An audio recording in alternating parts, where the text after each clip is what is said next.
Welcome to Veteran State of Mind. I'm Geraint Jones, and we've got a favourite back on today. Frank Ledwidge, intelligence analyst, served in Iraq, served in Afghanistan, served in the Balkans. Terrific author of Losing Small Wars and Investment in Blood. Pretty heavy-hitting books, as you can imagine from the titles. You guys were really kind of... I'm not going to say happy with Frank coming on last time as a guest because, like I said, they're very hard episodes to deal with, but the feedback was great. Even like we had people who had served in the military for a long time who had their eyes open to things that Frank had to say. I really wanted to get him back on, so I'm so glad to be able to do this one today. We've just recorded it. It is a fantastic episode, so we'll get right to it. I just want to say a big thank you to Combat Fuel for sponsoring today's episode. Thank you, Combat Fuel. Thank you for my juicy gains. Before I came down to the podcast studio today, I did a big old scoop of their strawberry and lime pre-workout, and then I gripped the kettlebells with the strength of Thanos, and I threw those bad boys around like an absolute monkey. Guys, if you enjoy working out, as I know a lot of us do, then you should get the right supplementation to go along with your body. I've told you before, I use the pre-workout, I use the pump-up pre-workout and the regular pre-workout, and I use the vegan protein, not because I'm a vegan, but because it's delicious. But they've got all kinds of other supplements on there as well. They've got regular proteins, they've got gainers, they've got more kind of like whey isolates, they've got bars on there, they've got branched chain amino acids, all kinds of different supplements. So check them out at Combat Fuel, www.combatfuel.co.uk. Everything's tagged up in the show notes. I always forget to say this, but if you use the code VSOM, use the code VSOM at checkout, you get a discount. Always forget to tell you that, guys. I'm sorry, I'm screwing you over. Use that, get money off, Combat Fuel. All right, let's get into today's podcast. Please give a very warm welcome to Mr. Frank Ledwidge. Frank, welcome back to the podcast, mate. How are you? It's great to be back. It's a real honour. Yeah, it was good to have you back, mate. Tell you what, I feel like time has flown since you last been on here. How was the holiday period for you? Yeah, well, that's same as for everyone. I think a bit limited. Let's put it that way. Yeah. Well, we had a great reaction to the last time you came on, and by that I mean we got a lot of people angry. So, but you know, some things are worth getting angry over, and I think that was one of them. But it was great, to be honest, to have people get in touch, even people that had been in theatre, to say, wow, I had no idea that this was the case. And do you want to have a guess what was the main kind of point that stuck out with people, the main kind of bone of contention? No. It was the number of brigadiers and above. Well, I think we said last time it hasn't got any better. I was talking to a pal of mine. Who was it now? Some guy. I think he's just left the army, and we were talking about that. And he had discovered a number which was about 10 years ago, because it's hard to get figures from open source, from public sources for this. You have to go through about 4 layers of parliamentary papers and reports and quarterly personnel reports and returns and all that. And I think the last time I checked was sometime last year, and I think I might have mentioned this last time, but it has not gone down. Let's put it that way. I think it's just something that, just like, even for guys that had been in for 22 years, to just that you had no idea that it was that. And I think it's I guess it's an open secret, really, isn't it? Well, I say it's an open secret, but then again, you just said that it's very hard to find the data on it. Yeah, and also, you see, they're really sensitive about it. And forgive me if I'm repeating myself here, but the chief who's the chief of defence, Carter, isn't it? So Carter's, I think I said this last time, Carter's people got the knickers in a twist last time, about 2 years ago over this. And it was an outright, it wasn't Carter lying, but certainly the media people were, about the number of generals. They simply don't, those figures, they just simply don't want you or me or anyone else to know, because they're egregious. And that applies as well to the little devils, little acolytes, who former generals and former senior officers as well. But, looking at this historically too, I read a bit of history around it. I checked the rosters for the British Army in 1912, I think. on the army list. And there were fewer then on a much bigger army, including the Indian army, which is 250,000 strong, Wow. than now. It's just unbelievable. Mind you, then they didn't have brigadiers. They had, like the Americans do, really full colonels doing brigadiers' jobs. But even so, and we could go on about that all day. It annoys me as anyone else. But we don't want all the audience to hang themselves, so we're not gonna we're not gonna do that. More to make them hang themselves later on, I hope. Anyway. One of the things that just kind of popped into my mind earlier, so tomorrow, I believe it's tomorrow. This week is the inauguration in America, and Trump's doing his pardons. And one of the things I was thinking about was whistleblowers. Yeah. What's the kind of culture in the UK? Obviously, you have a background in the military, but you're also, you've been a barrister. Is it actually, what's the thing on here? Are you always a barrister once you've been a barrister, or are you a barrister for a certain amount of time? I think you are. I'm not allowed to hold out myself to be trading as a barrister, but I think you can retain the title. It's basically a degree, but I'm not practicing. Okay, great. So you're a barrister. So what is the, because a lot of what your work is doing is could fall under the category of whistleblowing. Yeah. So what is the kind of the protections and the general state of whistleblowing in the UK? And actually, could you just give a bit of a definition of what a whistleblower is as well for anyone who's not familiar? I don't know the formal definition, but I would define it as somebody who wishes in good faith and in good heart to improve their organisation by speaking truth that the leadership does not want spoken.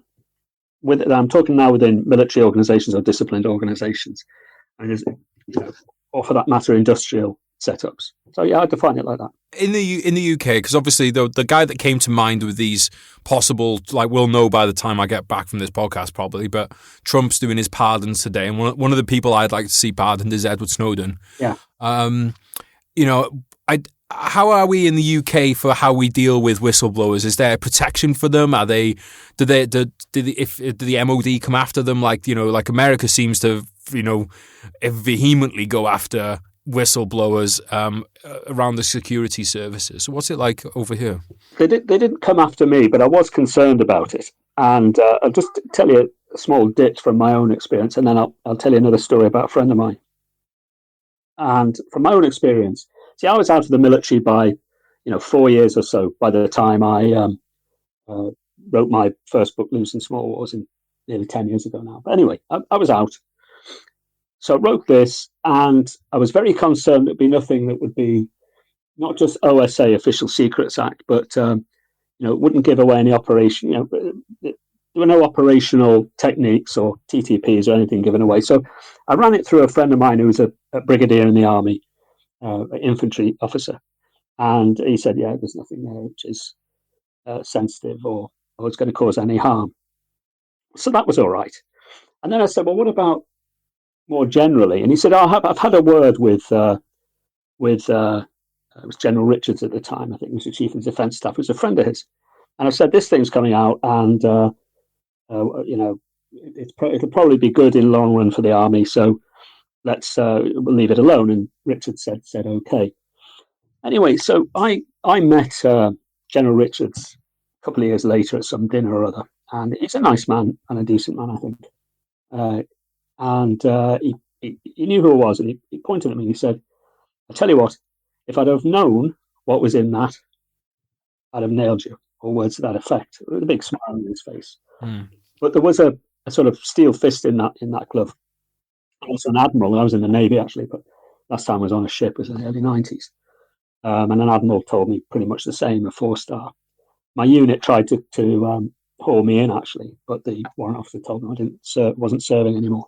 So, I avoided it quite handily, and had they brought me in, I'd have told them to sling the hook and get lost. So it didn't happen. But a pal of mine, and you may know his work, is a guy called Mike Martin. And nothing I say is, nothing is personal. But he wrote a book, and he was a reservist. He'd spent years in Afghanistan, spoke the language. He'd been cultural advisor to this brigadier and that general and the other brigade commander. Really switched on guy. Knew Helmand as well as anybody that wasn't from Helmand, and better than many who were, I think, to be fair. And he wrote a book called An Intimate War. And it gave away the reality of Southern Helmand. Who we were fighting, which was to say, gaggle of various militias and tribal groups, criminal gangs, the Taliban, but not just the Taliban, the different kinds of Taliban and all the rest of it, tribes and so forth. And the central message was we were absolutely clueless. Now, he gave that, you know yourself, Gare, that when you write a book, you send it out, don't you, for people to put blurbs on. So he sent it to General Richards, who was, again, the same guy who was Chief of General Staff and Chief of Defence Staff. Yeah. Now, whether General Richards read this book or not, I don't know. But he put a blurb on it saying, if you want to know anything about the war, then read this book. The army paid for his book to be for the research, because Mike was doing his doctorate at university, and this was partly the result of his research. The army paid for that.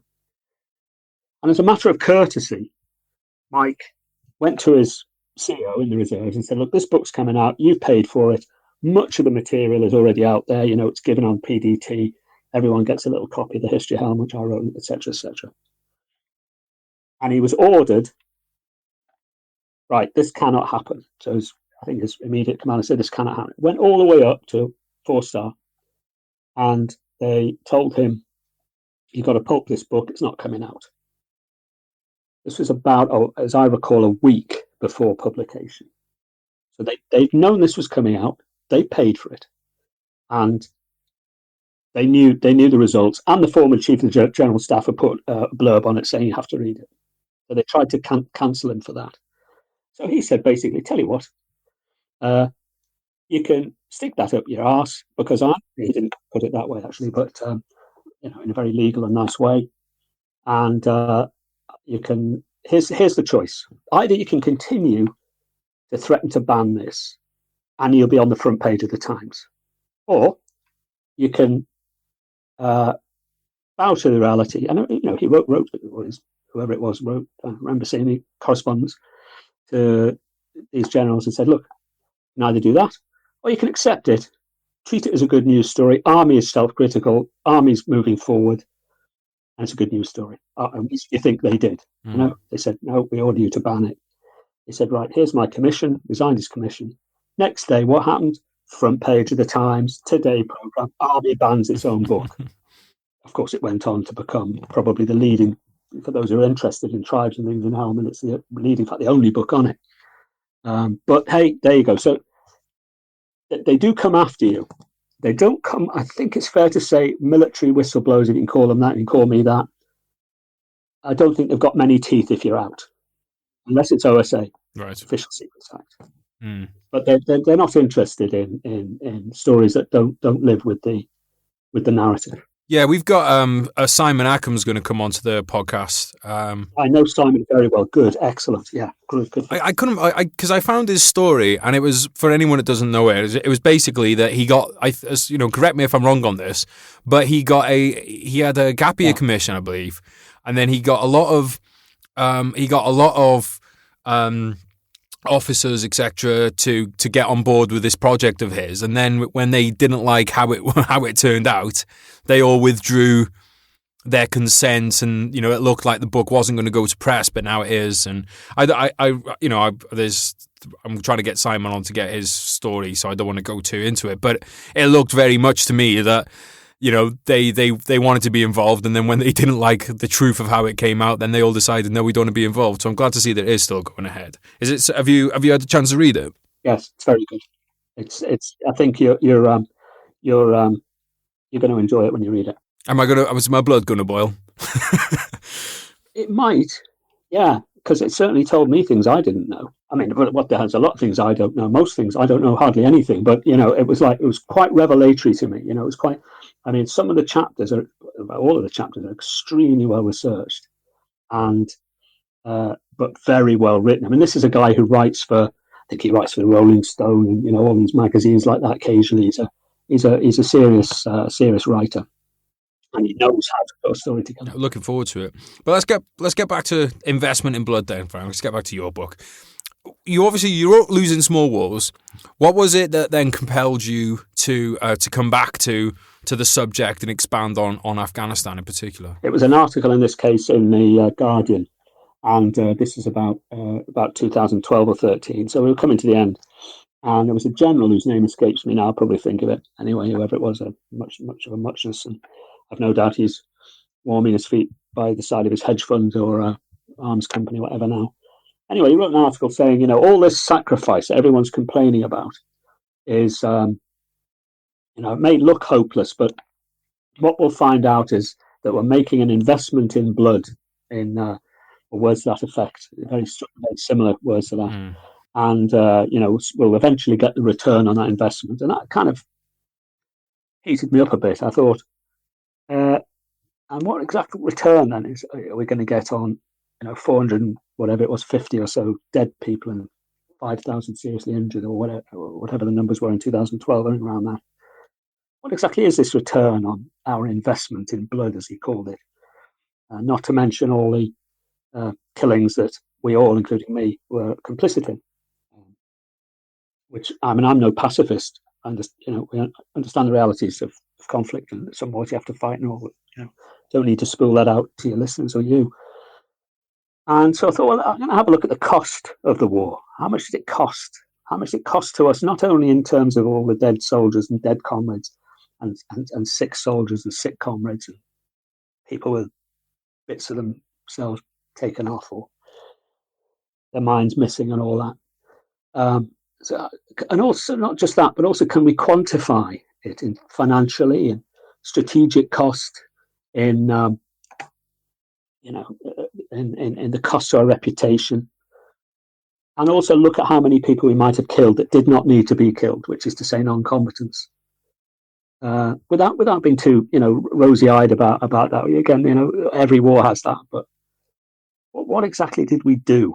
And I wanted to find that out, so I spent a year researching it and produced the book. What's the first thing that jumped at me then when you said that? This general saying, "We are making an investment in blood." Like we are. Yeah, I'm sure him and his mates spilled a lot of blood.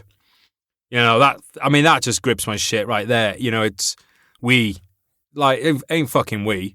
It's it's the fucking blokes on the ground doing it who are, and that, like, I can understand why that would have compelled you to kind of to look into it more. It's another thing that pisses me off, and just getting into rant mode now.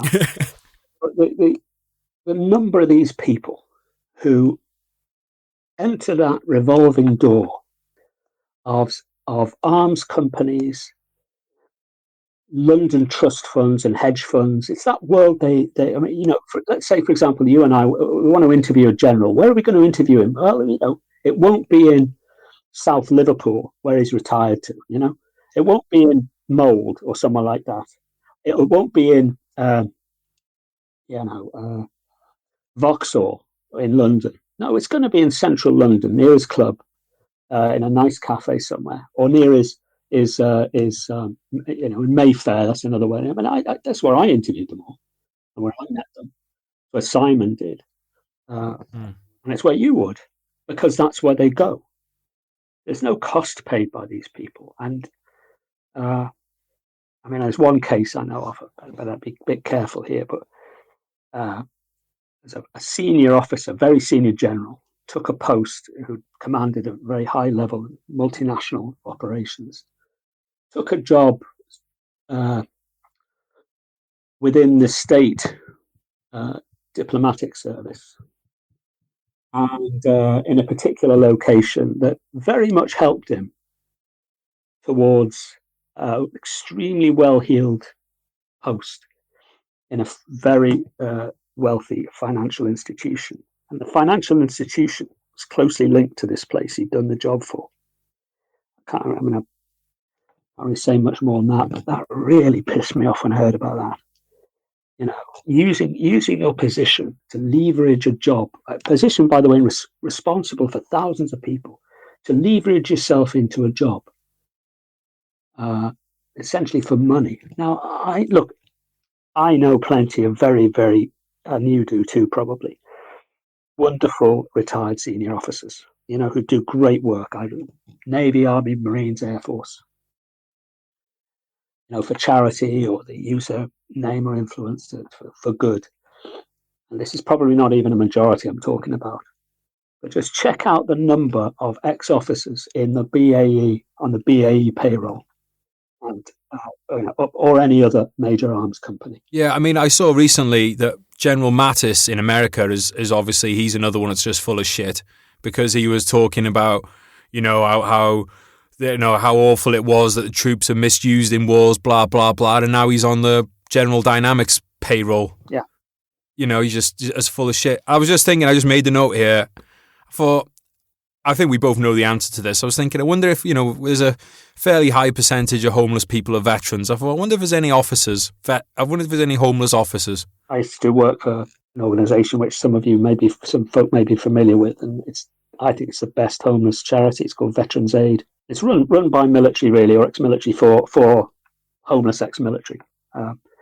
I've had a couple of friends through there, but there aren't many officers there, but there are some, mostly junior officers for obvious reasons. But they did have, I remember Hugh Milroy, who runs it, telling me, he said, you said you'd be very, very surprised who we get run through here sometimes, because a lot of it's alcohol related, and that's ranking. But saying that, I don't think there's any 2, 3 or 4 star generals from any of the services end up in the care.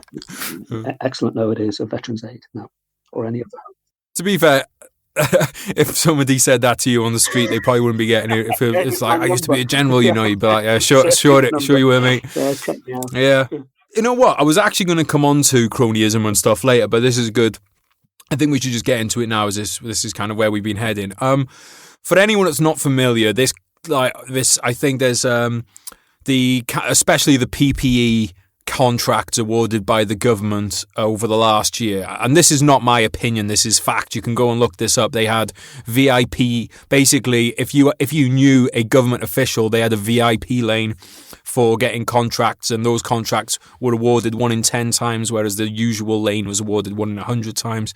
There's the government, these contractors who were quite often, they were peers or they knew MPs. The holdings of some of these companies were £1 the day they were awarded these multi-million dollar PPE contracts. Are we looking at, and is it even possible to find out, is this something that happened in the war in Afghanistan? Was there a lot of cronyism going on in terms of defence contracts for acquiring kit and all that kind of thing? It's very difficult to know, because nobody's going to give you the information you want. There was a book published not about cronyism, but about the role of the arms industry and strategy. And I can't remember what it was called now. It's quite a long one. Is it Lions, Donkeys, Dinosaurs or something like that? That's the best one, I think, actually. That's the best overall. I think that's the best overall study, even though it's about 15 years old now, of the way procurement is done, and everything is the same. Nothing has changed since. Is it? Just what's his ex-Navy guy? Yeah, I forget his name now. Yeah, I forget his name, but it's still the best study of that. But it's if you're in charge of, if you're flag officer in the Navy or whatever it is in the Army, flag officer, car parks and blankets, then it's not going to be surprising if the supplier and purveyor of car parks and blankets to the Navy or the Air Force, whoever it happens to be, cultivates you while you're in office for your contacts, and your contacts really. And there's a sort of, I think there's an implicit trend. This is very obvious when you look at where people go. There's an implicit trade-off. It's not overt dishonesty, cronyism, and corruption. Not overt, but it's very covert. Because if you were flag officer, blankets, and car parks, and you know that next year the chief executive officer of military procurements in the company providing whatever it is coming free, or it's been hinted that you might be looked at, well, you're going to favour that company, aren't you? Sure. And I think that, there is, private eye are the best people to talk about this, and they're always coming up with examples of that. And there is that level of corruption, I think, going on almost all the time, this revolving door. And I don't think it's been studied. It's not been looked at. I looked at some of the academic corruption, or perhaps I need to be a bit careful. Odd academics producing strange decisions, having received large grants from the military. Those strange decisions supporting and undergirding strategy that's already happening. So there's a whole load of them who were both in the US and here, completely with our so-called counterinsurgency strategy in both Iraq and Afghanistan. They've been writing about it all the time. And then you might find, hang on a minute, that academic got either in the US or here, got a $300,000 contract with the US Marines, or let's say occasionally perhaps smaller contracts with the British Army to provide advice, so-called advice. And maybe this or that academic was given his own helicopter to ride around in a notional one-star rank to come back and produce studies which very much support the story. That happened. And even if that's not an outright, let's say, bribe, if somebody, it's the old don't bite the hand that feeds you. If you're getting paid $100,000 to be a consultant to something, you're not going to, your human nature is probably going to mean that you're going to tell them what they want to fucking hear. That's right. And of course, you look into the next one because, in fairness, that's your business, isn't it? Yeah. Also, if you go to, I spent many years working in very corrupt countries in Central Asia, Arab world, Eastern Europe, and Africa.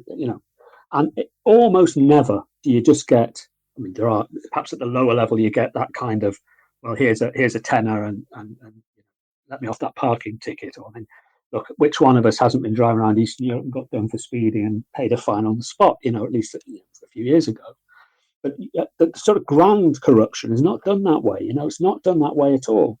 It's smiles, nods, winks, dinners. It's contracts. FA Cup final tickets in a box. That kind of thing. Yeah. Multiply that by 1,000. Yeah. Yeah, absolutely. Yeah, that's the thing, mate. In this, I don't think a lot of people have exposure to it. But there's a lot of backhanders that happen very openly in the UK that people don't really know about. And, I joke about the FA Cup and stuff, but, if somebody giving you tickets to something like that on behalf of their company is a bribe. Now, it might not be it's not an envelope full of cash, but it's still a bribe. They're trying to win your favor. They're trying to influence your decision making, and a lot of that goes on. I think the speaking gig one is probably the most overt form of it. It's, you do well by us, and then when you retire, we will pay you $200,000 to come speak to us for 20 minutes. I mean, and that's all above board because you stood up in front of them for 20 minutes before you took $200,000. I mean, that is the most open, kind of form of it. I just made a little note here as well. I wanted to let people know Lions, Donkeys, Dinosaurs, by the way. I recommend it. It's Lewis Page. Was the author of that for anyone that wants to add to their to be read pile. One of the ones I was thinking, Frank, on procurement, because this is just there's some things where you just you have one of those moments where something is wrong, and that for me was when we were in Bastion before going out on the ground in 2009, the bloodiest period of Afghanistan, and we bear in mind we've been at war for 8 years at this point. And we still haven't got a tourniquet for each limb. And there's incidents like that when I think that clearly demonstrates that something is something's not right. It's like we can't even provide a tourniquet for each limb for a person. How is it that things like that were just able to happen? And without anything, without there being a uproar in the media or how is that? It's not hard to go out and because you go to a Bass Pro Shop in America, you can buy bloody hundreds of tourniquets. How is it that we've got an army fighting a war 8 years in and we can't give them enough tourniquets? Yeah, that's interesting. I don't know the answer to that, but I've just been thinking while you were talking. I wonder, is it because the people who do the procurement, who would be at SO1 or above, tend not to have a need most of the time for tourniquets, but they might perceive a need for drones or artillery. Same with the weapons. I mean, way back at the start, well, all the way through. I don't know what your views are on SA-80, but I think since the start, it was never the ideal weapon. Most of us would prefer. I don't know. I don't want to start a massive argument with the world's greatest collection of weapons enthusiasts, but wouldn't the M4 be preferable, like the or whatever it's called now? The Royal Marines have now just given in on that. They've taken what's the Canadian equivalent M4. Have they? Right, I wasn't aware. Yeah, Royal Marines have. Yeah, it's DeMarco. It took how long before the A2 version of? I'm talking now. This was 15 years actually since the SA-80 was brought in and was clearly inadequate. The version I always had an A1 because I was only a reservist. But was this before your time, Ged? You know what I'm talking about? No, I had A1s. It was fucking. I remember doing doing an exercise in Ukraine once, a live fire exercise, and I would go through. I go through a couple of firing pins every couple of days. Yeah, it was mad. There you go. And how long did it take for the A2s to come in? And of course, that was a massive gap as well because we could have bought in an M4 for everybody for what was it, half the price of redoing it with Heckler and Koch. I think they rebuilt them all. They could have built the whole armory of the British Army for less. So these decisions are. I mean, it's not as if people aren't involved in and advising on these decisions. It's often the advice gets ignored. So a great friend of mine who died recently was a heroic man, David Benest, Colonel David Benest, Parachute Regiment. He was involved in many of the procurement decisions in the mid-90s. And I remember him telling me, he said, look, I warned about this needed to be done, and I was ignored, usually for financial reasons.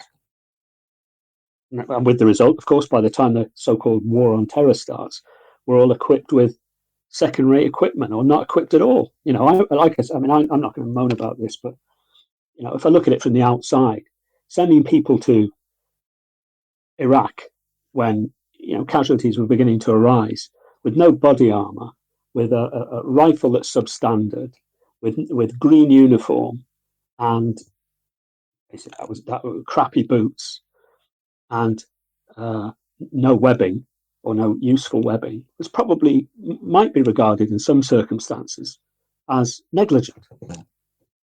Who cares? That was I think that's the Royal Marines for you when they went the first time. I think they went in green gear. Look, I'm ranting again.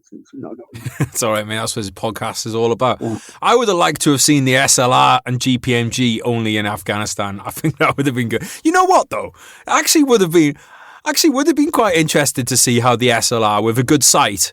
You combine the SLR with a good sight. I think that would have actually been a really good weapon for Afghanistan, especially if you're in the more kind of rural areas where a lot of the contacts were at longer distance. I definitely would have liked to have seen every other man carry a GPMG. I think that would have been good. That would have been serious, wouldn't it? Yeah, with the 7.62 round. When I did my first training, in the late 80s with the SLR, it's fantastic. It's got 7 bits to it. You can strip it in 10 seconds or something like that. Yeah, clean it. You can put it back. It's like the AK. How many bits has the AK got? 5. And it's look at the SA-80. What's that? 12 bits. Finicky, and if you don't fit one bit into exactly. And of course, SLR was designed for counterinsurgency operations in desert lands in the 50s, in the jungle. You could use it anywhere. Absolutely. Plus, it had the range on it. But you know why? What the whole idea was of the SA-80 back in the day, in the 80s. Do you know what the whole system was? Well, the whole system was. It was. You'll have heard the Future Rapid Effect system that I think collapsed in disgrace over the last 4 or 5 years, which have been spending billions on millions. Anyway, that's a similar idea in the 80s, which was the whole army or infantry would be a system, and the system would start with the Warrior armored fighting vehicle. The thing was with the SLR, as I recall, you couldn't fit the SLR properly into you could fit it, but not comfortably. So what they wanted was a bullpup pattern, so you could bring your rifle into the into your Warrior, quite comfortably and sit with it, which you couldn't do comfortably and sit with an SLR. And then you would have fire teams, which, as I understand, again, I'm stretching my knowledge now because I'm going back 20 odd years. But then you'd have a fire team, you'd have a light support weapon. You didn't have them, did you? Crow cannons did have. I had them for a bit at the beginning of my career. Yeah. And then they stopped them and they gave you Minimi, and is that right? And GPMG for light support. So, and then they brought the GPMG back after getting rid of it. That's right. Yeah. So all who would have thought that a belt fed machine gun would be a good idea? Yeah, who would have thought that instead of like carrying 50 magazines all over you? Yeah. So anyway, the idea was you'd have a system, and so they brought that system in. I think I was in I spent some time with 7 Para in Canada in the late 80s, just as an officer cadet, like a little Lord Fauntleroy, striding about in plains of Canada for a couple of months. Anyway, they were the first unit to get, or one of the first units to get SLR, and they were just like kits, plastic kits. And even then they were worried about it. But anyway, the whole idea was you'd have this system, and they worked out that system didn't work in the Balkans. And they were just getting around to replacing it, I think, in the early 2000s. Yeah, I tell you what, as well, there's no such thing as comfy in the back of a Warrior. I don't give a fuck if you've got an SA-80 or a GPMG. Because if you have any more space, you just find other stuff to put in there. Yeah. It's like, all right, we got a little bit more room in here now. Right, what else can we chuck in the back? But you're never lounging around in there. It's not comfy, is it? Yeah. So we're talking about lack of kit and things like that. Something you said in the book kind of struck me is, when we used to talk about failure in Afghanistan, we always used to think, oh, well, if we only had a few more helicopters, it'd be all right. That kind of attitude. And it seems to be that, because that's what I thought for a while, is what you thought. I think the public in general thought, like, oh, if we had a few more helicopters, it'd be all right. But it's a bigger problem than that, isn't it? And I think that's just a very simple solution for actually, it's an excuse, really, isn't it? Yeah, it's an excuse for not having a plan, I think. That would be a good start, to have a plan and an operational approach, and then a strategy overall. Yeah, and we had none of those things, or at least we did for about 3 days, and then abandoned it to go out into a dozen or so platoon houses with the obvious disastrous results. And we talked about that in the last podcast, so won't go too deep into that. But one of the things I was thinking about, because obviously, we're thinking about investment in blood, it kind of struck me that it's interesting that we were there supposedly at the behest of the Afghans to help rebuild Afghanistan and help the Afghan people, etc., etc. But as far as I'm aware, and this, I could be wrong on this, but it's just what I remember, I don't remember there ever being anything in the news about 5 civilians were killed in Helmand today, or 3 civilians were killed in Musakala, and another 5 in Sangin. The people that we were actually there to help didn't even make it into the British news when they got killed, which seems really weird, because you think, if that was the mission, isn't that what we should have been talking about? But the focus stopped being, oh, what we're actually there to do, to, oh, this is how many people we lost doing it. Yeah. I suppose we didn't really know how many people we killed, and there was certainly no focus on it. I remember when I was there, every day we used to go to the operational briefings in the brigade headquarters, because I used to live in Lashkar. This is in 7 or so, late 7 really. And I don't recall any mention of dead civilians in all the considerable number of contacts there were all that time, and every day there'd be several. And I don't recall, to be candid with you, on behalf of the operational command, except when 52 Brigade came in under General Mackay, they did have a concern for that. They did. He realised that the supposed purpose of the operation was, protect civilians and try and further what there was of government, which was, of course, an organised crime gang. Weren't really aware of that then. But no, I don't think we knew what was going on. Do we know how many casualties there are? Do we have a ballpark figure of how many civilian casualties were caused by British forces in particular? The answer is no, because no one has ever counted. I did a calculation in that book that you mentioned, Investment in Blood, and I did that from our own sources. So from WikiLeaks, from operational reports, from Freedom of Information, and I worked out that between 7, or rather 6 and 11 or so, we reported about 1,000 dead civilians. But we all know people, and you know people, and you've seen it yourself. I've got loads of friends who either saw or inadvertently contributed to killing non-combatants. And by non-combatants, I don't mean people that were, Taliban that were running away in combat and all that stuff that, which happens, which can happen. But, compounds that got bombed. A very good friend of mine, he was in the Marines, and he killed people that he could identify, in the sense that he knew when he did the BDA and went to look at the bodies, and he saw them. Just, and it's not gone away for him. Another friend of mine, well, I mean, I don't need to go through the stories, but none of these people will have got formally, or were formally reported, as far as I could see. I mean, for example, the only dead Afghan person I saw, I saw. There's no reason why I've seen any more. I lived in the PRT, and I went out every day in my armoured car to go and talk to officials. I never saw any shootouts, at least not in Lashkar. The only dead person I saw was a baby who got shot in the head at a roadblock by accident. I think it was an ND, and he'd been brought to the camp, and I saw this medic rushing past just in front of me with the little baby in her hands. That never got reported. I met some folk queuing for their casualty, for the Crown Agent's office, whose relatives have been killed. I checked all this on the FOI stuff that I got, and none of these were reported either.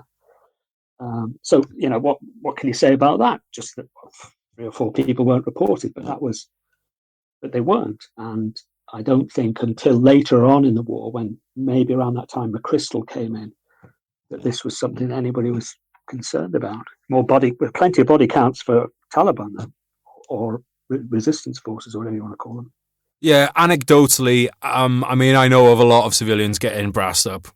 And if I had to, I mean, I have no way of substantiating this, but if you have to say to me, I had to put a number on it, I'd say at least 10 civilians for every 1 British soldier dead, at least, would be my guess, at the very least. At the very least. And you're talking about Brit soldiers, don't forget all the Americans, because they were even more profligate than we were, the Marines, and see from their culture and what have you. But I mean, I met this absolutely wonderful guy, because I used to teach for the Cranwell in Lincolnshire, which is where they teach the Air Force officers. And met this guy. He was a quite senior officer. He's a wing commander, and he'd flown in Afghanistan in the early days, jet fighters or bombers. And he was a very thoughtful individual. But yourself, you get caught up, don't you, when you're in the war, with what's going on. And he looked at me and said, told me that what operation he was on, and I mentioned him some of the cases I'd come across of quite large numbers of people being bombed in little convoys or markets or what have you. And he said, I tell you what, he said, I killed an awful lot of people that should not have been killed. And airstrikes are called in. He doesn't necessarily know, but now he knows. Yeah, I mean, in terms of strategy as well, nothing says we're here to help you like destroying someone's house and killing someone's family. I mean, it's just, cost of life aside, it's just an absolutely terrible tactic. But I want to talk about the investment in blood then, this whole idea of investment in blood from the British side. What and how, because the only thing you ever saw on the news was, right, a soldier's died, he died such and such, this is his unit. You never heard about, this soldier lost 2 legs today, or this soldier has horrific burns, or any of that kind of stuff. So what's the picture? And how were you able to find it, and how accurate do you think it is about British casualties from Afghanistan? Well, they produce reports every month, which again were not widely circulated or particularly easy to get hold of, although there weren't anything like as hard as finding out how many senior officers there are. But they did make reports every month, so I counted them up. And so, there was They didn't do it in the T1, 2, or 3, or whatever it is now, or then. They just did it seriously, very seriously, and so that's how I got the number I got. But I think it worked out at, but of course, and then you've got the mental casualties as well, which there's no counting for at all. So that's how I got that number. But they were never reported. I mean, you might get there was today another soldier was killed and three were injured, but it doesn't say how they were injured, you know.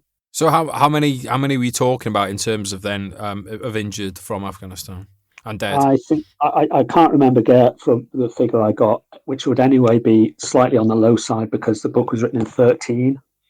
So it would be about 2 years out. 2 years. There'd be 2 years of casualties not accounted for. I think it's about 4,000 seriously injured, as I recall, and 459, not including suicides or subsequent deaths. Of our side.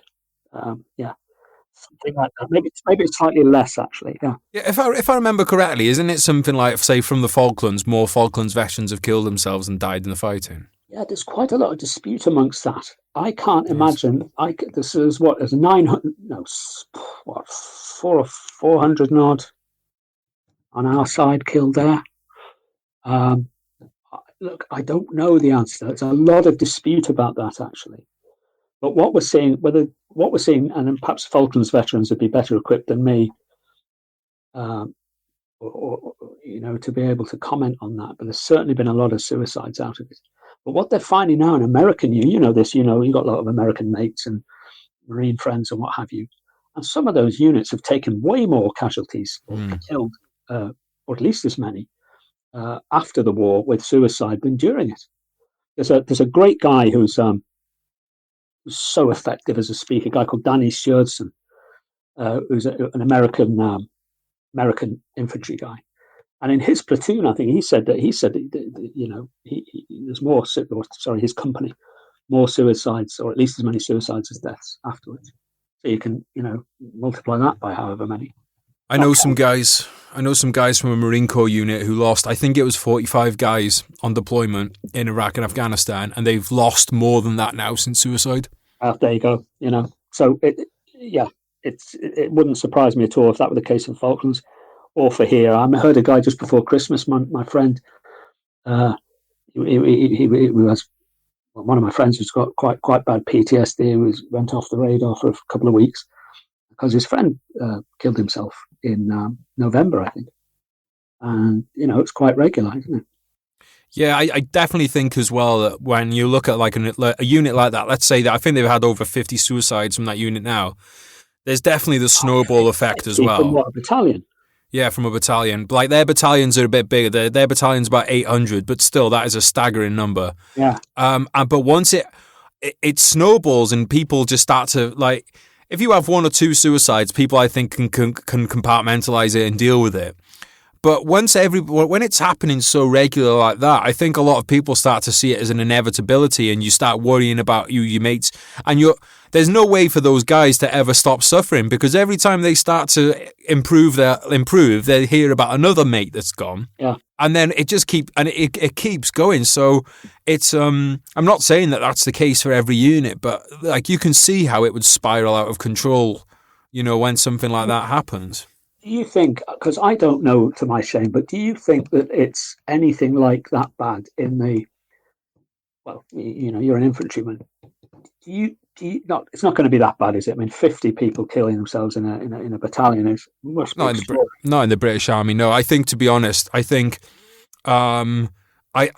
think it's like that in all American units. I think for whatever reason, some units have it worse than others. I do really think that there's some units that there might have been a few guys that were susceptible to it, and once they did it, and it's a case of it's a perfect storm, if you know what I mean. Someone might have and then America as well. There's a lot of in general as well as I do think I'll tell you this, Frank. I think if we had firearms, I'm very pro Second Amendment. I think it's a great thing that America have, but I do believe if British veterans had pistols in their homes, we'd have a lot more suicides than we have. You know what? I think that's a massive factor. It must be. If you've not got the means, and a pal of mine who, put another way, that I think finding the means of doing something like that without causing self pain.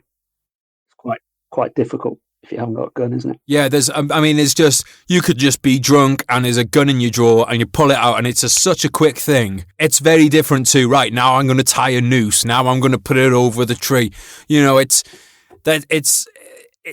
just a boom, split second decision and it's all over. And it's, it's kind of it's kind of painless and all that kind of stuff. And I as much as I am pro gun ownership, I do believe that it's in terms of like keeping veteran suicide numbers down and just male suicide numbers in general, because it's I think the harder it is to do it, the less chance someone's going to do it. Yeah. While we're on the subject of casualties, something again that I remember very distinctly from my tour was coming back on R&R and listening to the news, and the politicians were talking about how, we have to stick this out because so many people have died. Now we can't let them be in vain, so we have to keep going. And there wasn't actually any, right, this is the end state that we're going for or anything. It was just like, right, we can't stop now because a load of the people have died. When did that become, like, because the thing is, it seems to be very hard to say, well, when did the goalpost shift? Because it's very hard to identify any goalposts in the first place, isn't it? Yeah, well, there weren't any. And if you look at the strategy for Afghanistan, and I did look hard, and I didn't find any. I just found an ISAF mission statement, which is a statement of wishes, which isn't a strategy. Then you don't know any are there. I mean, look, I thought, well, I'll do this properly, and I'll find. Look, strategy comes from ministers and from the government. So I wrote to all the defence secretaries from 2006 when we started, full-on military, full-on combat operations in Afghanistan until 2012. I wrote to them all. I think there were 8 defence secretaries in that time. I wrote a nice letter saying, I'm doing this. And what I'd like to know from you is what you consider to be, A, the strategy, and B, the end state, which should be connected. If there is an end state, strategy doesn't have to have an end state. You're probably usually just looking for a better track. So what's the better track? So I got about 4 responses, which were, the minister has no time to speak to you. So and then I got one. I was writing away one day, and I received this phone call. I don't think I should say which one, but one of the better Labour defence secretaries, let's put it that way, and there aren't that many. And it was very forthright. And he said, well, I'm whoever I am. And I said, and I didn't remember his name. I just said, hi, whoever it is. Charlie. It wasn't Charlie. I thought, who's this guy? And he says, right, well, you wrote to me, so I'm going to tell you what my view are on this. My view is on this. He says, the only strategy I ever heard of was to keep Tony in power. That's the only strategy I was aware of. If you come across another one, let me know. So, Frank, I've recently learned at 37 years old how to make a budget. Yes. Which is very, very useful. So I'm assuming that now I have a budget that going into a war on the other side of the world, that the government and MOD would have had a budget for the war in Afghanistan. Was that the case? Absolutely the case. They had it all sorted out and knew exactly how much they were going to spend, which was about 1/7 what it actually cost. Yes. That sounds like my budgeting, to be fair. Well, look, they didn't have a plan of any kind, which we've discussed before. So the plan was to go there and, honestly, look, go there and see what happens, right? Which is not the kind of plan you want, really.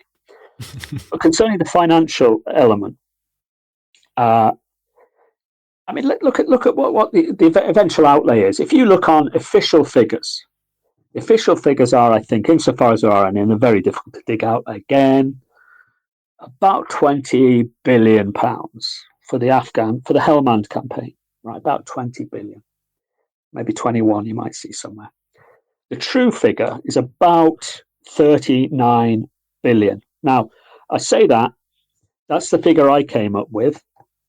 No one else has come up with a better figure. And when Prime Minister Cameron was challenged with that figure in Parliament, he did not deny it. So we're looking at 39 billion people, which, by the way, we could send a man to the moon or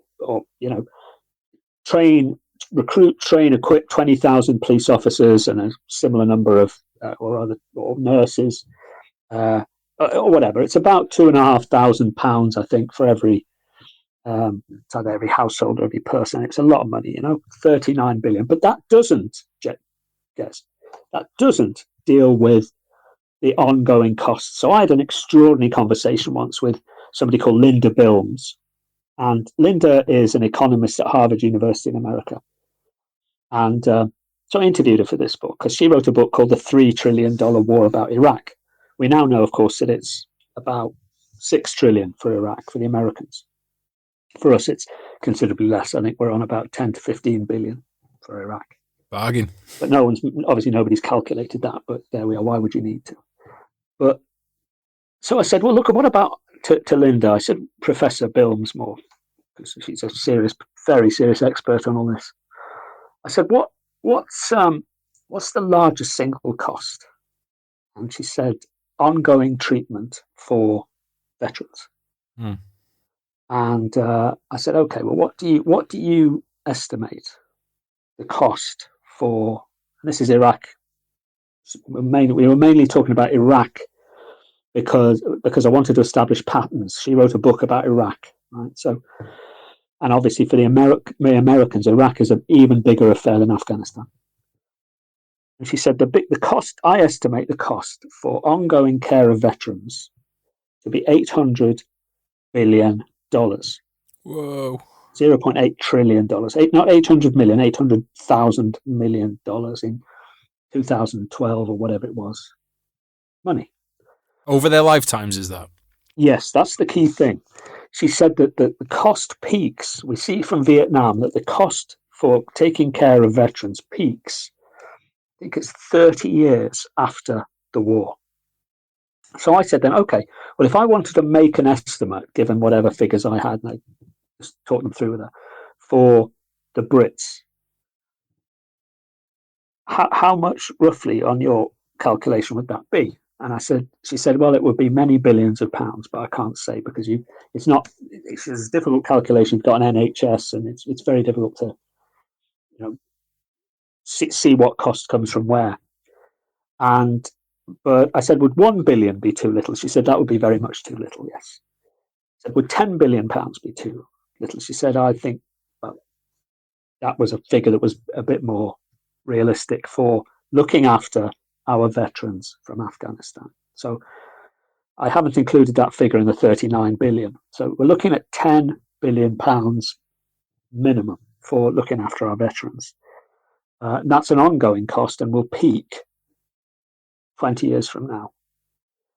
Wow, that's they're probably all right with people killing themselves in that case and knock a bit of money off it. Yeah, it'll reduce the overall cost, yes. But so I wrote to the Ministry of Health and Ministries of Defence, FOIs, and I said, what provision has been made for the ongoing care of veterans?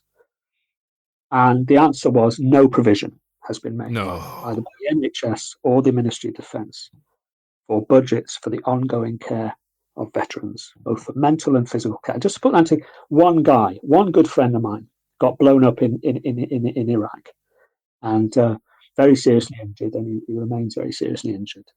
And for the first 2 years of his convalescence, he reckons that the many surgeries that he underwent, cost about £14 million. Wow. Because it was very, a lot of it, some of it was in American care, some of it was ours, and so on and so forth. And, he's not so well now either, at least, mentally. And he's going to be, I won't say a burden, that's wrong, but state's rather more of a burden on him, actually. People are going to be paying for that for the rest of his life. And by the way, he says and this is a guy who's very seriously injured, right? He lost some faculties. He says the worst thing about, the most traumatic thing about the whole thing was dealing with the Ministry of Defence and trying to sort out his compensation. He said that was the most stressful thing. I hear that off a lot of people. Yeah, I'm not surprised. Yeah, because it's basically, it's like, all right, well, I went on tour, I got my legs blown off, so be it, that was the job, there we go. Right, you're going to sort us out now? And then it's like, no, we're not sorting that. And then it's like, well, hang on a minute, I went out there and lost my fucking legs, you're not going to, and it's, soldiers have a sense of fair play. And I think British people have a sense of fair play. And blokes are willing to go out. And by the way, when I say blokes, I mean it inclusively. So whatever pronouns you use, you're covered under blokes. They go out, do the job, and then you just expect, like, no one's expecting, oh, I lost my legs, now I'm going to get a fucking, jewel encrusted Rolls Royce from the Ministry of Defence. No, just enough money to get by. Yeah. And it's when they get fucked over that I think this is a real issue. I don't know if you've heard. Basically, Frank, I've been on a bit of a rant with the Armed Forces Compensation Scheme recently because I think it's deliberately set up to dissuade people from getting their compensation, which would make a lot of sense if it's going to cost a minimum of 10 billion for them. I think they're doing everything they can to stop people getting what they are entitled to. They are 100%. Now, here's the thing about this guy. I can't say his name, but he's in contact with you himself. But let's call him Peter. I'll call him Peter in the book. So Peter went to a very good university. He's got lots of friends who are lawyers, like me, for example, and others more effective than me. He's got, he's middle class. He's an officer, although, as he was told in the when he was, covered in pipes and in Selly Oak, he was only a reservist and therefore was not entitled to the AFCS. That was the first thing he was told. But as he would say, he's got social capital. So he knows, or if he doesn't, his friends do, how to access not only AFCS, but legal compensation for whatever liabilities the MOD may have. And in his condition, most people, his condition is particularly serious. He's blind, actually. The usual result is alcoholism and frequently combat blind, alcoholism and sometimes suicide, right? Because most people, of course, don't have access to posh lawyers who are friends of the family or he knew at university or, he'd worked with or whatever. Most people don't have that. And the military does nothing, or the MOD does nothing to reach out to people. Now, I'm sure almost everybody listening now who's veterans know people who are injured and who are, and as you've hinted yourself, most soldiers are quite resilient and they don't go looking for compensation for whatever reasons, cultural or otherwise. But we've all met people who have hearing problems, for example, or serious psychological issues, or other conditions which are absolutely and could only come from their service in Iraq, Afghanistan, or wherever, Syria now, or wherever it happens to be. The military will never reach out to them to say, is there anything wrong with you? What can we do for you? That will never happen. You know what's insane, Frank, to me? It's insane to me that you could get, and this is how we have a lot of people contacting the podcast about this, that let's say, for instance, you get discharged from the military for PTSD, that your compensation does not automatically get done and begin the day you leave the military with that condition. Because they will kick you out for that condition and then fight you and say, no, this wasn't what you're now, we don't believe that you have this, after just kicking you out for it. It's fucking criminal. Yes, or kick you out in the case of an infantry friend of mine because his hearing's a bit odd and he's lost some of his hearing in one ear, and then look, you've just said it yourself, and then fight you for it and say, oh, hang on, you need to prove to us that you can't really hear out of that right ear anymore because it was blown up by IEDs, or you were a range instructor for 2 years or whatever it was. I think there are thousands of, well, I don't think, there are thousands of people who are our former colleagues and comrades who are, I'm going to say wandering around the country, that's not right, who exist, live, work with conditions that the compensation for which would make their lives much, much easier. Mm. But they will have to find out, go through the maze of applications and proving this and medical reports. And no, you haven't got this, you've got that.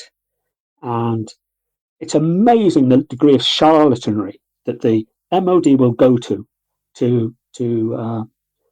stop veterans getting compensation for injuries sustained in the service of all of us. It's just disgusting. Constantly amazing.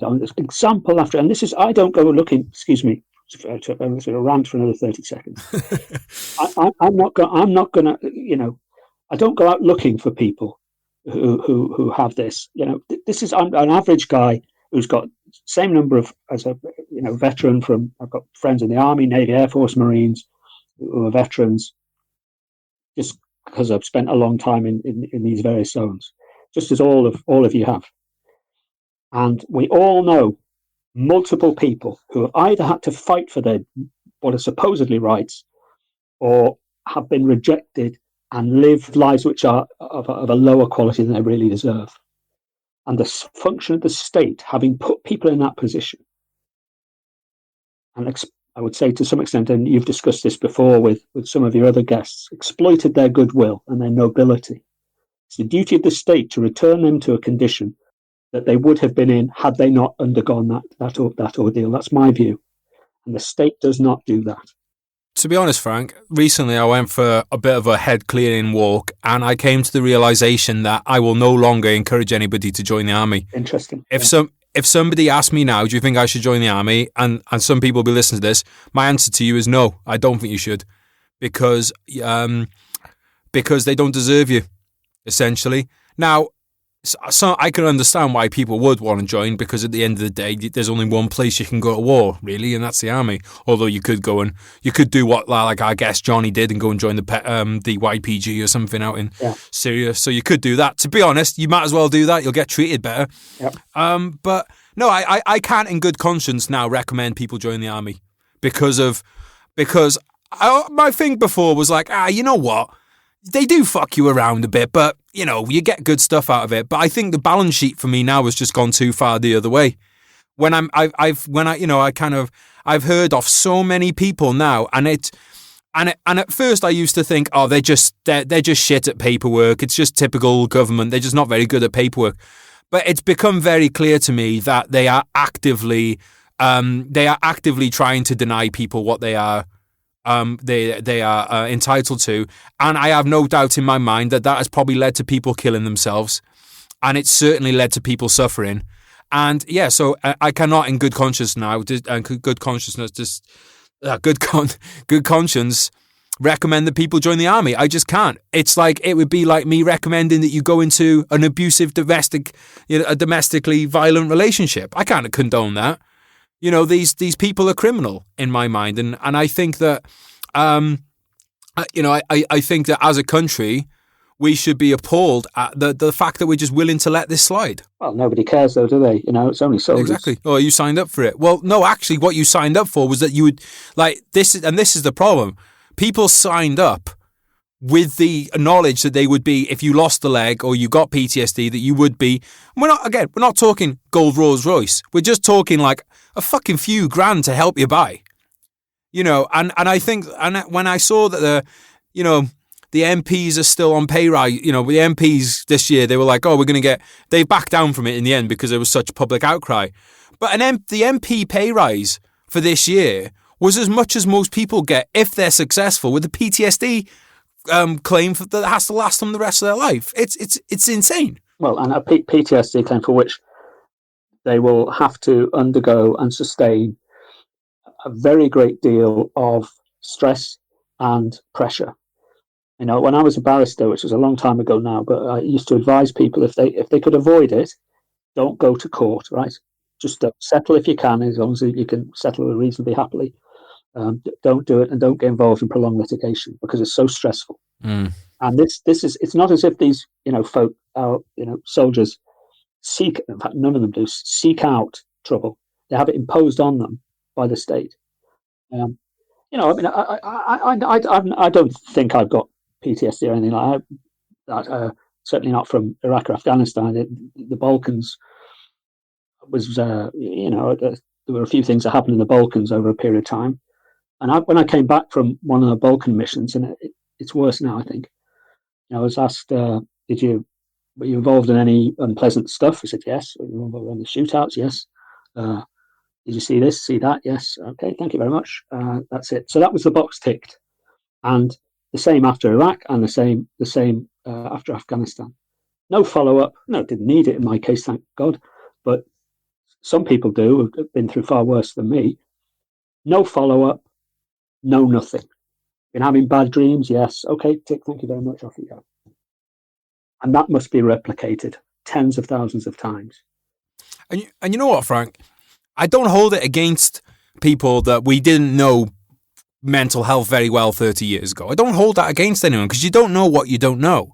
But it's very clear at this point that we do know that people suffer from this. And, you know, when you are suffering and you need help, that's not the time that you need to be struggling against the system to just get a little bit of help. I mean, most of these, the few people that have got in touch to say that they have been successful, and by successful, I mean getting a few fucking grand, which is insane that you'll get less for PTSD than you will for a broken arm. It's just madness. You know, they talk about, oh yeah, we take mental health as seriously as physical health. No, they fucking don't. Absolute bollocks. But let's say that was the case. It took these people years to get that money. Like, if you're in the fucking pits with PTSD, you need that help fucking now. And, you know, this year, you've been able to get grants. Businesses have been able to get grants for COVID, etc., etc. That money, that legislation, boom, it's been able to get done. So why can't we get it done for people struggling with PTSD? Why can't we get it for people, veterans who have got one problem or another? Because, bottom line, they don't give a fuck. No, and you get sunk into, let's be blunt about this, you get sunk into a National Health Service which is equipped for everything but military mental illness. You get absorbed into the rest of the system. It's a notional priority, I understand, but I'm not sure how well it works. And often you also get caught up into competing charities which have different approaches, which I understand these dynamics are not quite as simple as they can be made out to be, but the dynamics nonetheless exist. There is no military stream within the National Health Service, as there is in the US, where you're going to go through the veteran system, which I think we should have here, by the way, and I think I advocated on the book. We should have a veterans administration that works and doesn't just exist to tell you you're not entitled to this medal or post your application to some other obscure government department. So what seems to be now what the they sorted out a train pass. They've done loads of great work, Frank. Well, that's right. Yeah. Rail. We got your rail discount. But anyway, yeah, they have done the train passes, but it'd be nice if they also perhaps set up a health system that worked for veterans, or indeed a functioning compensation system that doesn't result in people coming out the other end more stressed than when they went in. Almost inevitably the case, and so forth.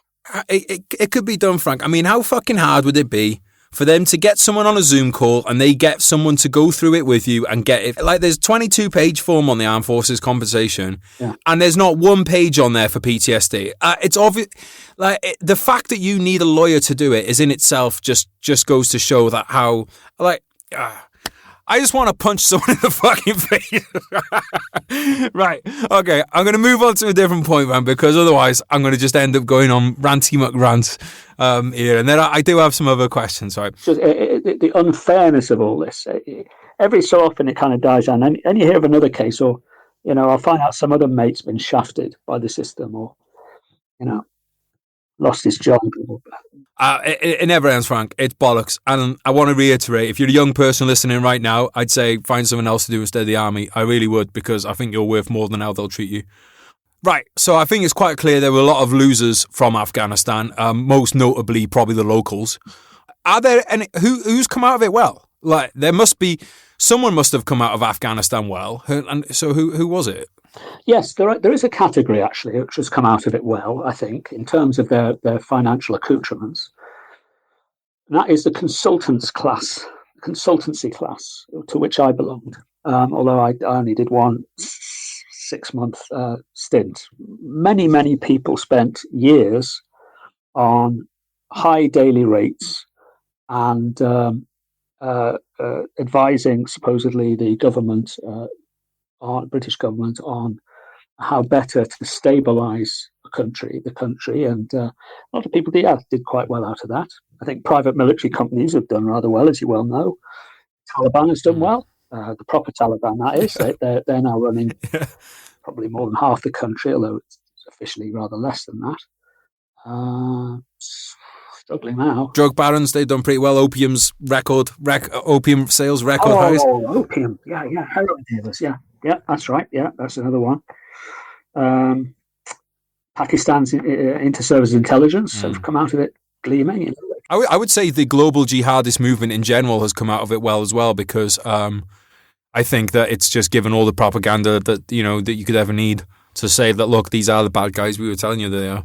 Yeah, Bin Laden's avowed. This isn't something that was ascribed to him by theorists or academics or spooks. Bin Laden's avowed aim for 9/11 was to draw America into Afghanistan and do to the Americans what the same people did to the Russians. Exactly what's happened. Isn't that funny though that people don't know that? Like, this is what always kind of got my goat about it, is they'd say, "Oh well, yeah, we killed Bin Laden, blah blah blah." Bin Laden, that he wasn't bothered about that. His mission statement, which he's quite clearly said, was, "I want to draw them into a war in Afghanistan, in Iraq, in the Middle East," and he did that. Like, he won. He got exactly what. Oh, we killed him in a raid. He doesn't care. He doesn't care. He did exactly what he wanted. And it blows my mind that people aren't aware that we basically went in and did everything that he wanted has happened. It's interesting, isn't it? Yeah. A friend of mine called Ken Guest, I hope he won't mind me mentioning his name, but Ken, stop me if I mentioned this before. So Ken was in the Marines in the 70s, and he left in 79. Spent his guys, stop me if I told you this before, but no, go ahead. All right. So in the 80s, he spent much of his time with the Mujahideen fighting the Russians. Although he would say he was a journalist, but Ken, if you're listening, give me a ring. And he's an amazing guy.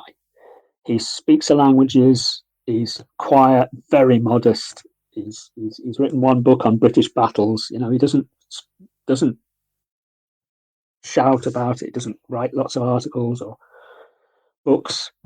Very modest guy. In the 90s, he spent some of it in Afghanistan, as I understand. Trying to get kidnap people out and things like that. His mate from the Mujahideen days was a guy called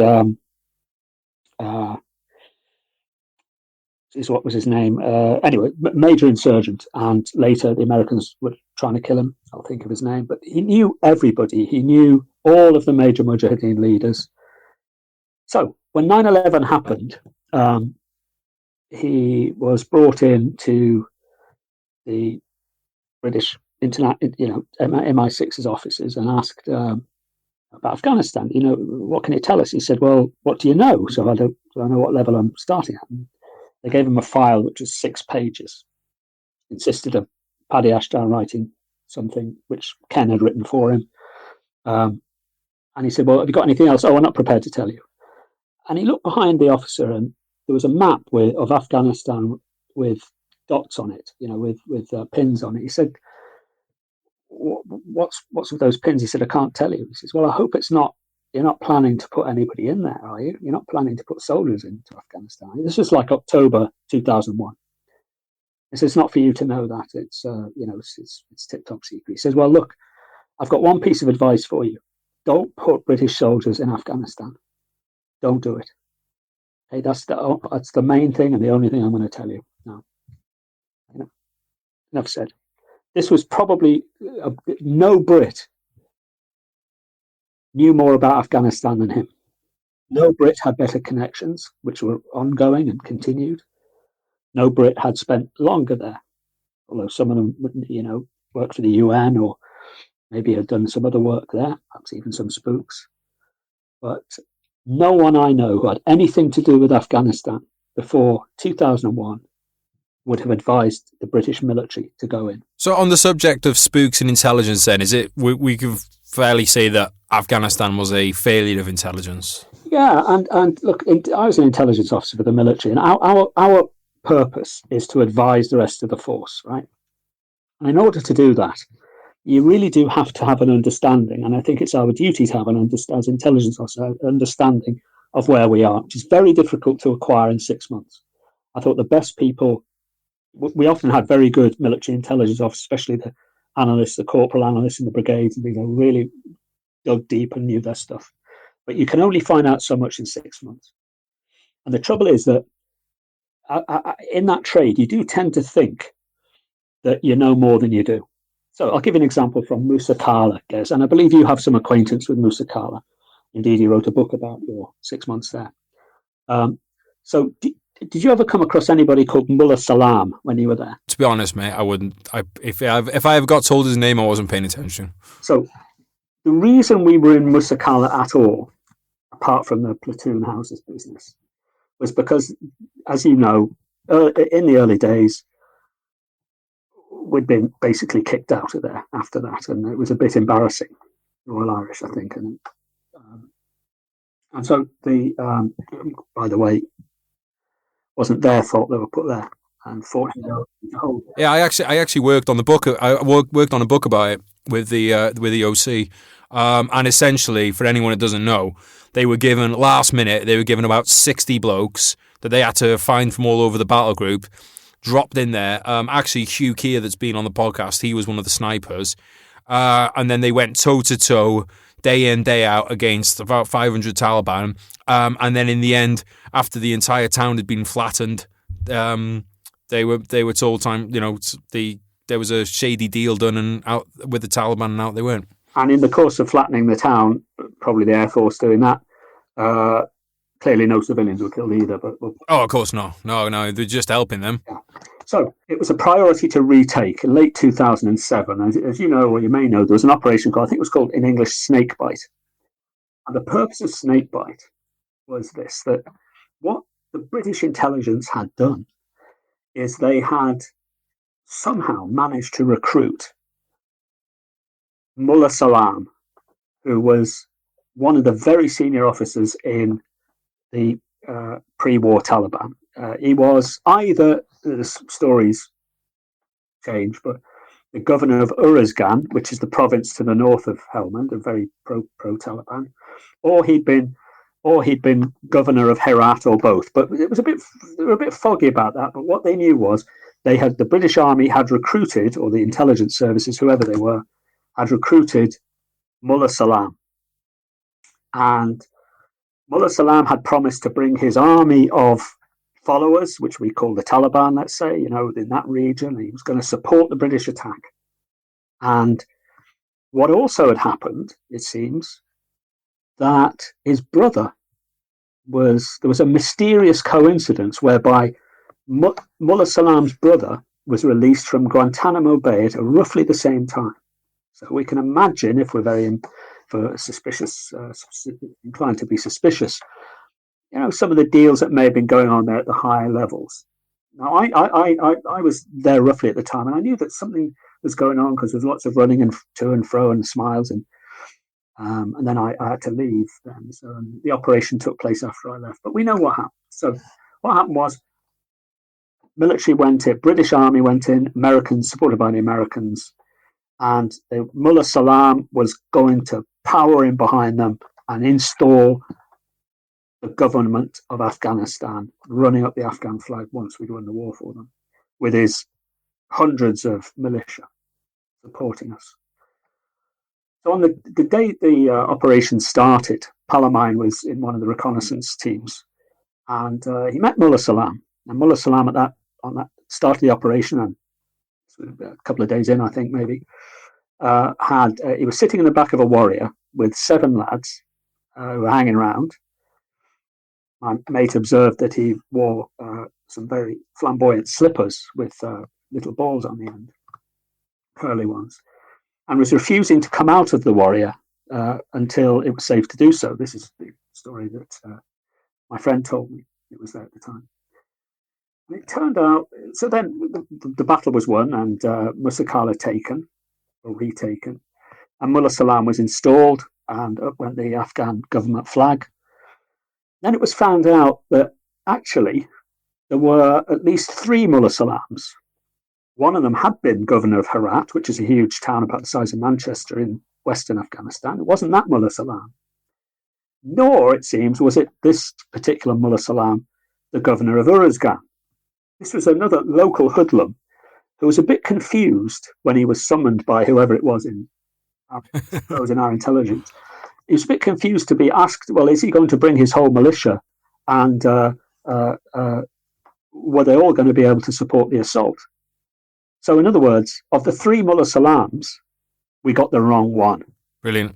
That's how we retook Musa Kala. I think I do remember that now. Actually, I think I remember being told that by a Simic guy or something. Like, oh, we got the wrong one. But yeah, it's just Afghan. That's Afghanistan. Yeah, isn't it? That's the problem, isn't it? If you don't know which of however many Mullah Salams there are that you've got, and you've invested, or you propose to invest blood and there was blood and treasure in lots of it in retaking a remote town in the northern part of a doubly landlocked province, then you should probably make sure you get the right one. Definitely seems like something you might want to double check.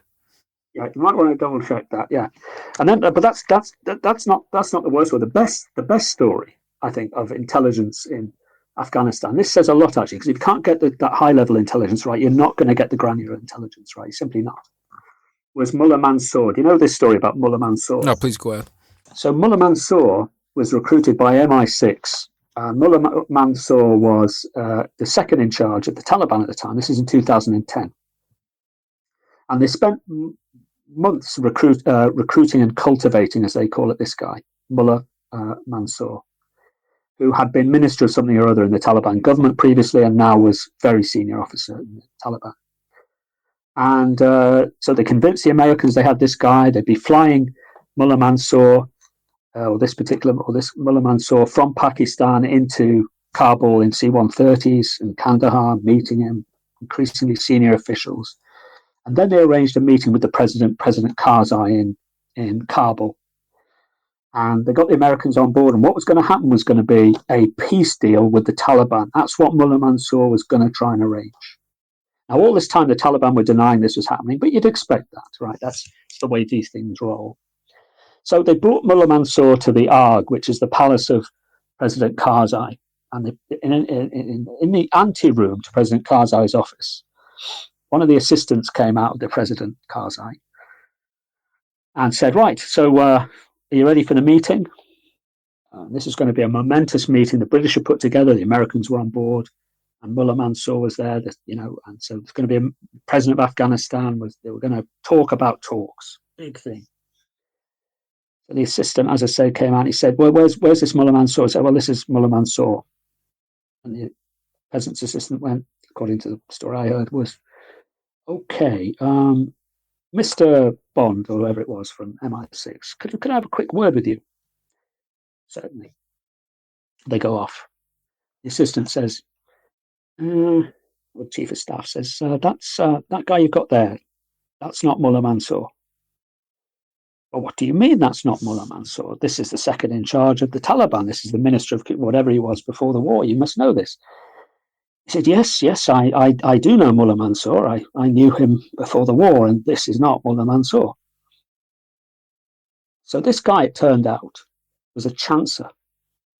He was a con man from Quetta in Pakistan, who had presented himself, presumably, I don't know what the mechanism was, but most agents are brought in through walk-ins. He presented himself to the British, and he thought, well, how far can I get with this? All over the press, going to be a deal, and it was the wrong Mullah Mansour. Mullah Mansour eventually became commander of the Taliban, and he was killed in 2018, the real one. No one knows what happened to this particular guy who claimed was, I think, a sort of a vegetable seller, but he was £100,000 of British money richer by the end of this. That was brilliant. So, Frank, with casualties in Afghanistan, there was an inquest, inquest to be held into each death, which, to be honest, seems like a good idea. See if you can learn anything from it, prevent it happening again. With that being the case, has there been a kind of like a national level inquest / inquiry into what went right, what went wrong with Afghanistan? No, we had the Iraq inquiry, and that's it. Right. And there won't be another one, and it's all in the past now. We've learned a lesson.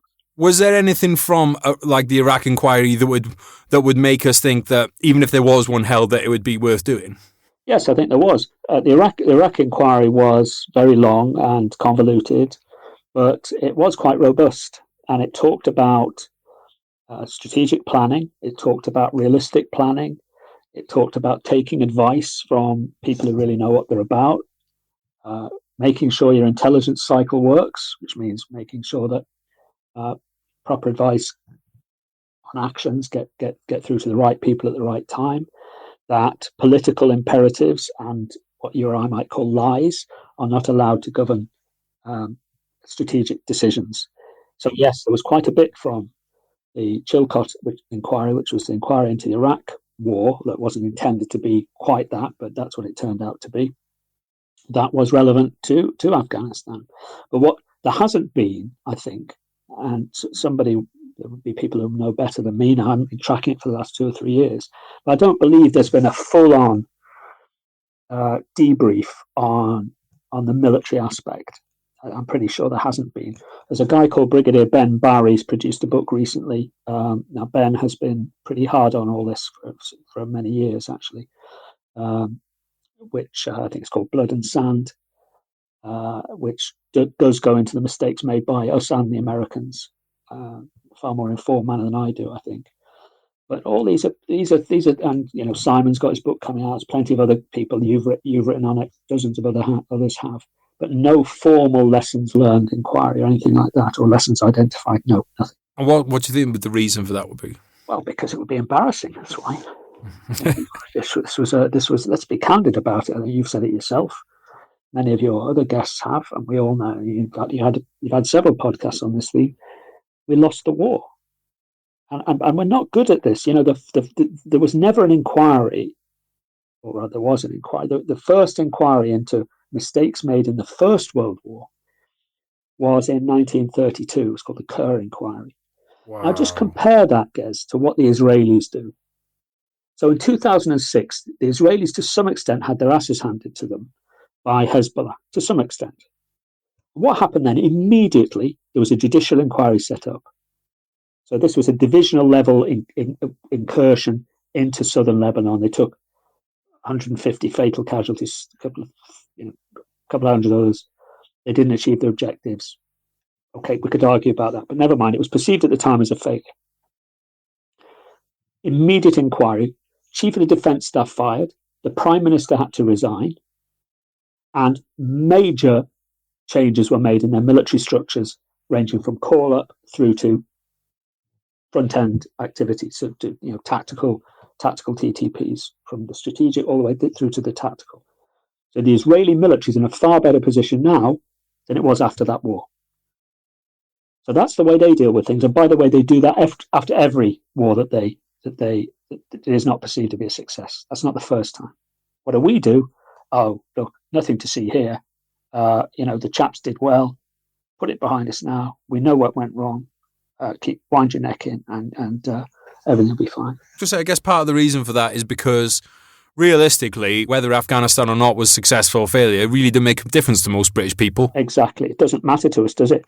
But the thing is, you see, that there may come a time, I don't need to tell you, where defence is something that's existential, and that time may be quite soon.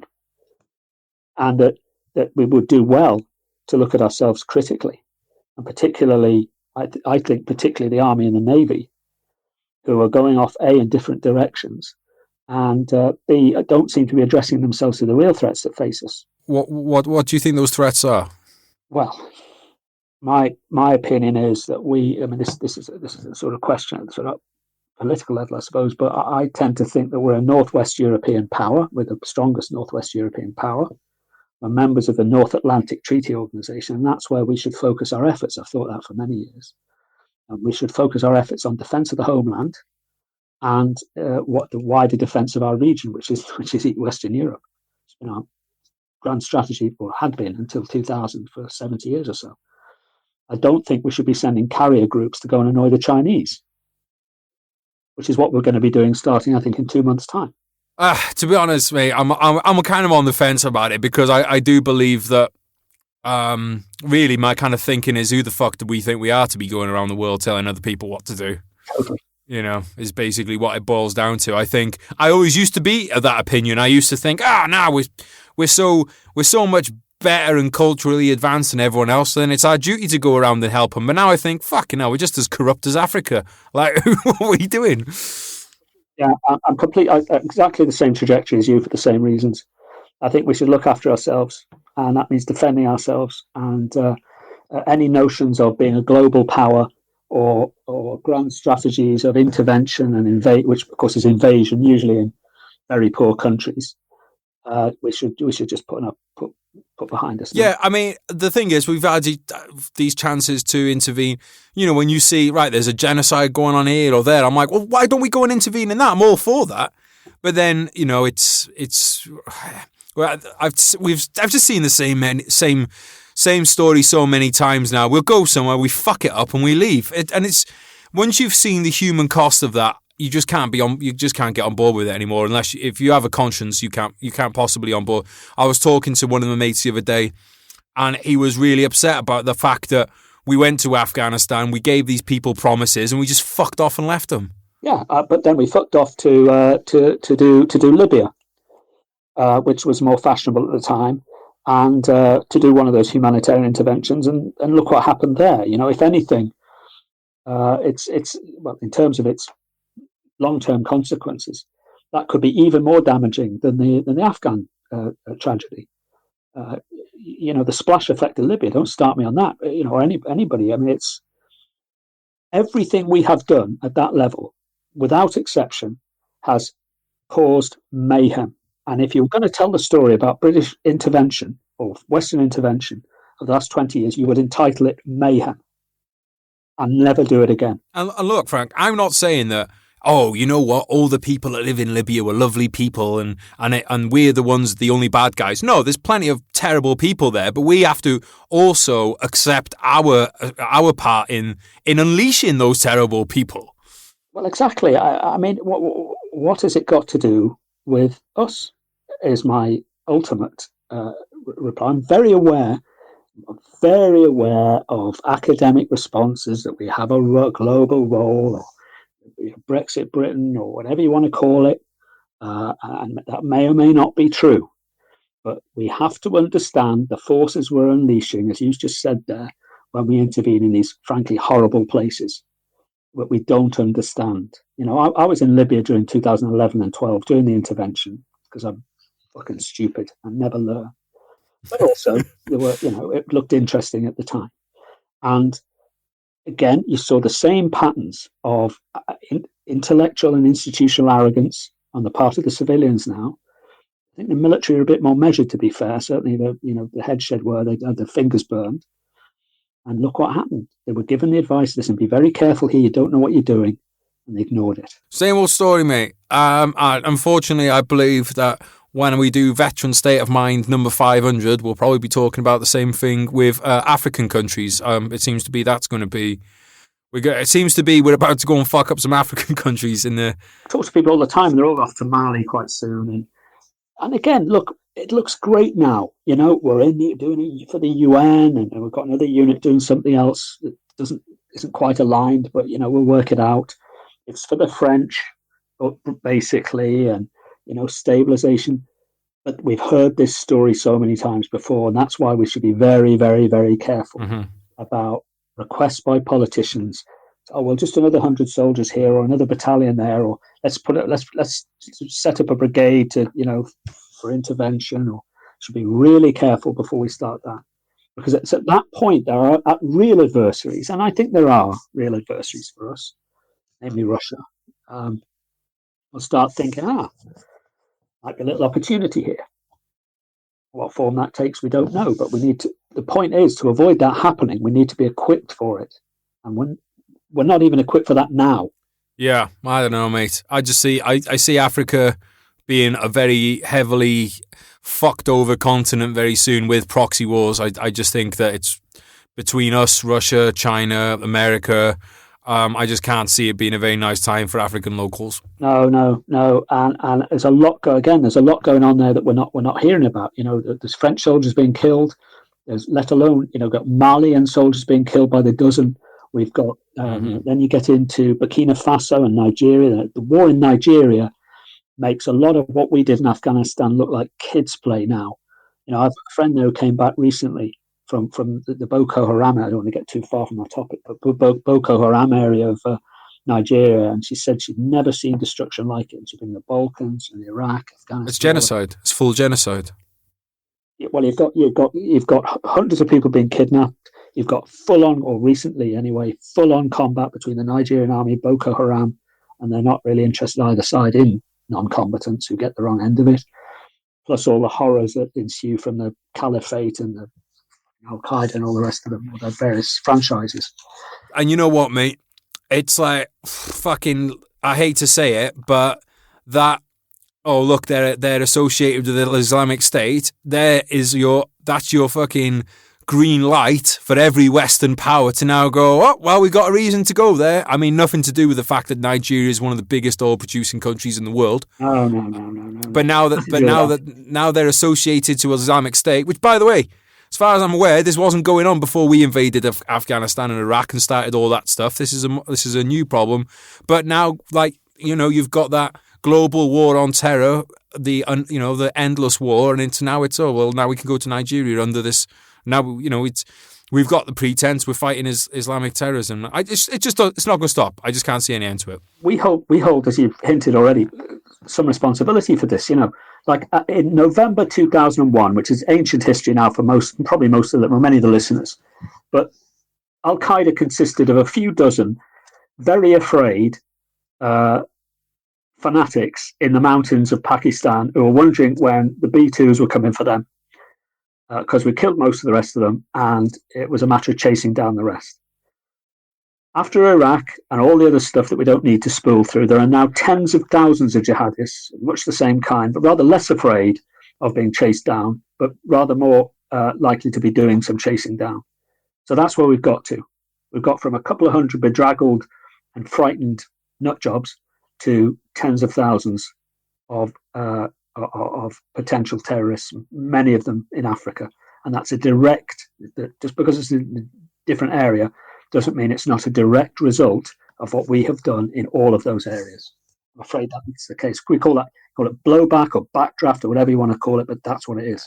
And I can't see that there's no sign either that the jihadist tap is going to get turned off now. It's quite clear that this is every time you kind of hit one, it's like whack-a-mole. You hit one on the head now, they're springing up everywhere else, because every time you attack in an Islamic country, and like that just then further justifies in their eyes what they're already believing, so you just get more of them. Yeah, and I think that tap that you talk about, it's a bit like plumbers who keep opening valves.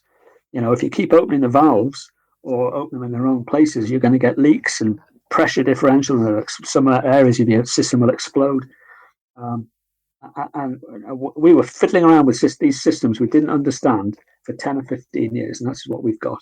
Frank, do you have anything else to cheer the listeners up with before we leave? There is such a tragedy in this, and there's no brightness in it, is there? I mean, the thing is, mate, I do want to, there's certain times, we have a laugh on this podcast sometimes, but at the end of the day, we are talking about people, like children being killed, families being torn apart, people being ethnically cleansed. Sometimes I want people to go away from these podcasts being fucking pissed off and angry, because they should be. But here's the thing. This is one thing I think is important. And again, this comes up quite a lot, doesn't it, from your podcast? We all did our best.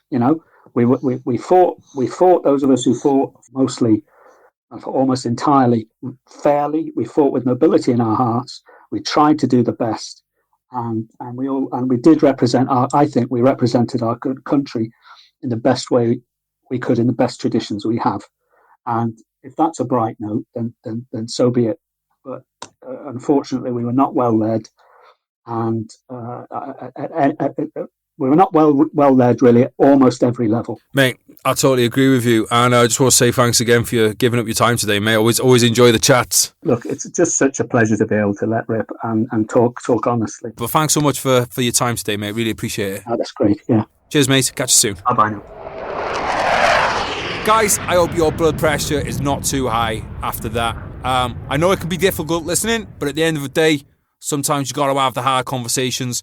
Frank, thank you so much for coming on the podcast, mate. Always a pleasure.